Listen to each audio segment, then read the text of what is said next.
ये कहानी एक छोटी सी शहर की है जहाँ एक पुरानी हवेली खड़ी थी। लोग कहते थे कि वहाँ कुछ अजीब होता है, मगर इस हवेली की असली कहानी कभी किसने नहीं सुनाई थी। एक दिन एक नौजवान लड़की ज़ैनब अपनी दोस्तों के साथ उस हवेली के बारे में सुनकर तारी-दारी वहाँ चली गई। ज़ैनब का दोस्तों के साथ छुप कर दर को देखना था। जब ज़ैनब और उसकी दोस्तान हवेली के दरवाजे तक पहुँचती हैं, तो दरवाज़ा खुद ही धीरे-धीरे खुल जाता है। अंदर से एक ठंडी हवा निकालती है जिसे ज़ैनब अपने चेहरे पर महसूस करती है। ज़ैनब और उसकी दोस्तान अंदर घुस जाती हैं। जगह यहाँ पुरानी और खाली थी। दीवारें झुर जाती थीं और चांदनी का दरिया अंदर से चमक रहा था। ज़ैनब ने अपनी कैमरा को ऑन किया और अंदर चल पड़ी। तभी अचानक से उन्होंने एक आवाज़ सुनी। ऐसे लग रहा था जैसे कोई बहुत धीरे-धीरे उनके पास आ रहा हो।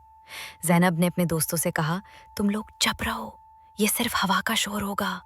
मगर जैसे ही वो थोड़ी और आगे बढ़ती है, उन्होंने किसी की सांस लेने की आवाज़ सुनी और ये आवाज़ उनके बिल्कुल करीब थी।